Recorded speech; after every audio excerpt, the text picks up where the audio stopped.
రాజకీయాల్లో మళ్లీ రాజధాని ఇష్యూ హాట్ టాపిక్ గా అయింది. గతంలో 3 రాజధానులు అన్న జగన్, అమరావతి అన్న కూటమి పార్టీల మధ్య ఎంత ఫైట్ జరిగిందో ప్రత్యేకించి చెప్పక్కర్లేదు. మరి తాజాగా ప్రభుత్వం తీసుకున్న నిర్ణయంతో 3 రాజధానుల కథకి ఇక ఫుల్ స్టాప్ పడినట్లేనా, లేదంటే ఇంకేదైనా ట్విస్ట్ మిగిలి ఉందా? అసెంబ్లీలో అమరావతి బిల్లు పెడుతుంటే జగన్ ఎందుకు సభకు రాలేదు? అమరావతికి వ్యతిరేకమని వైసీపీ మరోమారు తేల్చేసిందా?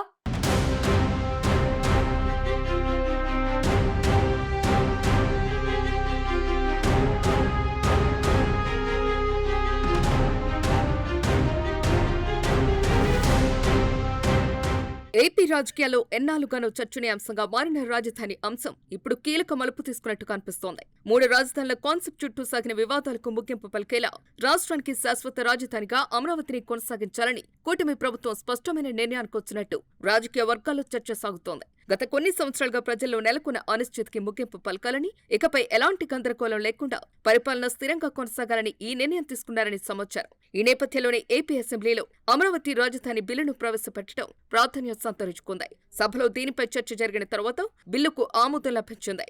ఇది కేవలం ఒక సాధారణ బిల్లు కాకుండా రాష్ట్ర భవిష్యత్తు పరిపాలన దిశను నిర్ణయించే కీలక నిర్ణయంగా భావిస్తున్నారు. అయితే ఈ కీలక సమయంలో విపక్ష పార్టీ వైసీపీ సభ్యులు అసెంబ్లీకి హాజరు కాకపోవటం మరింత చర్చకు దారితీస్తుంది. ప్రత్యేకంగా ఆ పార్టీ అధినేత జగన్ సభకు దూరంగా ఉండటం రాజకీయంగా ఆసక్తికరంగా మారింది.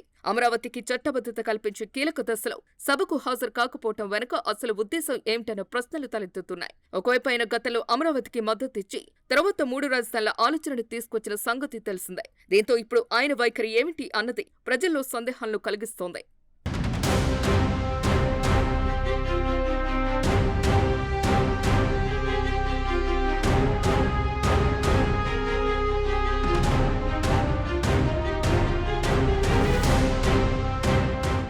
రెండు 2014లో రాష్ట్ర విభజన అనంతరం కొత్త రాజధాని అవసరం ఏర్పడినప్పుడు అప్పటి ప్రభుత్వం అమరావతిని రాజధానిగా ప్రకటించింది. ఆ సమయంలో ప్రతిపక్షంలో ఉన్న జగన్ కూడా ఆ నిర్ణయానికి మద్దతు ప్రకటించారు. కానీ తర్వాత అధికారంలోకి వచ్చాక అమరావతిపై విమర్శలు చేస్తూ అది రియల్ ఎస్టేట్ ప్రయోజనాల కోసం తీసుకున్న నిర్ణయమని ఆరోపించారు. అనంతరం 3 రాజధానుల ప్రతిపాదనను తీసుకొచ్చి పరిపాలనను వికేంద్రీకరించాలి అనే వాదనను ముందుకు తెచ్చారు. ఇప్పుడు మాత్రం పరిస్థితి పూర్తిగా మారినట్టు కనిపిస్తోంది.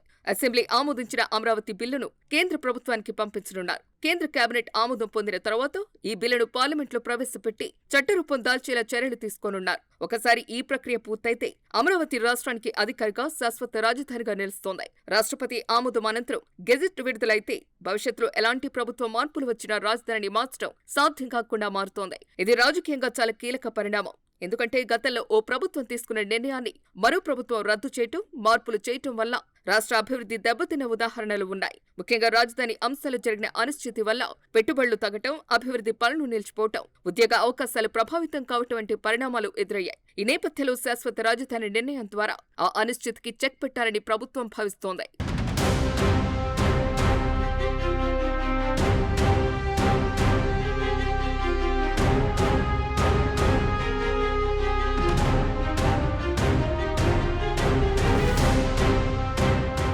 ఇక అమరావతి కేంద్రంగా పరిపాలన కొనసాగుతుందని స్పష్టమవుతోంది.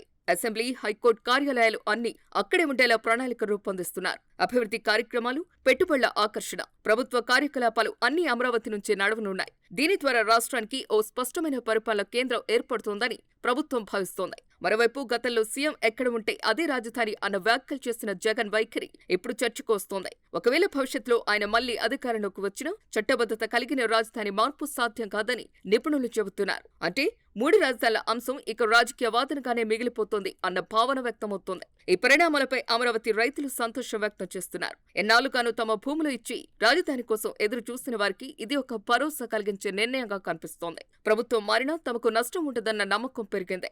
అభివృద్ధి పనులు వేగంగా జరిగి ప్రాంతం పురోగమిస్తోంది అన్న ఆశలు వ్యక్తమవుతున్నాయి. మొత్తానికి చూస్తే ఏపీ రాజధాని రాజకీయాల్లో ఇది ఒక కీలక మలుపు. ఎన్నాళ్లుగానూ కొనసాగుతున్న అనిశ్చితికి ముగింపు పలకాలని ప్రభుత్వం తీసుకున్న నిర్ణయం భవిష్యత్తులో ఎలాంటి ఫలితాలు ఇస్తుంది అన్నది చూడాలి. కానీ ప్రస్తుతానికి మాత్రం అమరావతి పేరు మళ్లీ రాష్ట్ర రాజకీయాల్లో కేంద్ర బిందువుగా మారింది.